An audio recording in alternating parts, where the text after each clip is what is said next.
The investigation continues into the man who tried to assassinate former President Donald Trump earlier this month.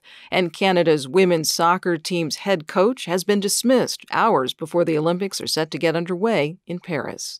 Good morning. I'm Corva Coleman from NPR News, and here are today's top stories. Israeli Prime Minister Benjamin Netanyahu will meet former President Donald Trump today in Florida.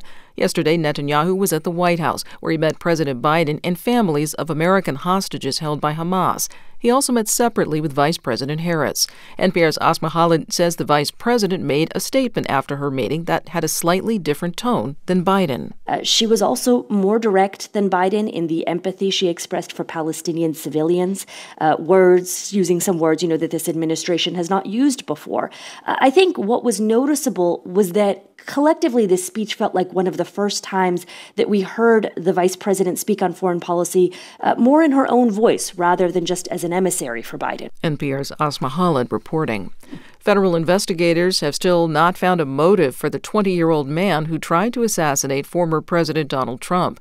As NPR's Bobby Allen reports, former classmates of the gunman say he was quiet and appeared to be socially isolated. When the Trump shooter was identified, Zach Herring couldn't believe it. Herring had taken community college courses with the gunman, Thomas Crooks, and remembers a straight-A student who was mild-mannered and never discussed politics. In group projects, Herring says the 20-year-old was always the standout. Just all he would talk about was, whatever we were working on at the time. Just very, flat, emotionless. It almost seemed easy to him, like he was just, waiting for everybody to catch up to him and then move on. Authorities say Crooks searched details about the assassination of John F. Kennedy before the shooting and cased the Pennsylvania rally site by flying a drone over it before the event. But investigators say he left no manifesto and barely used social media.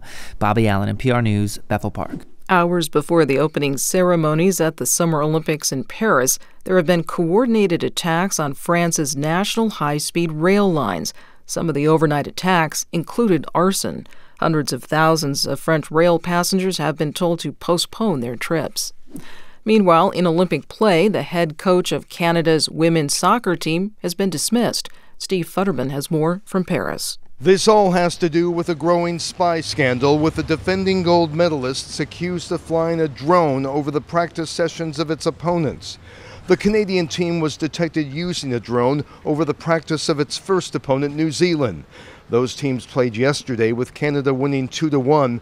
For that match, Canada's coach Bev Priestland voluntarily suspended herself, and 2 others were sent home, including an assistant coach.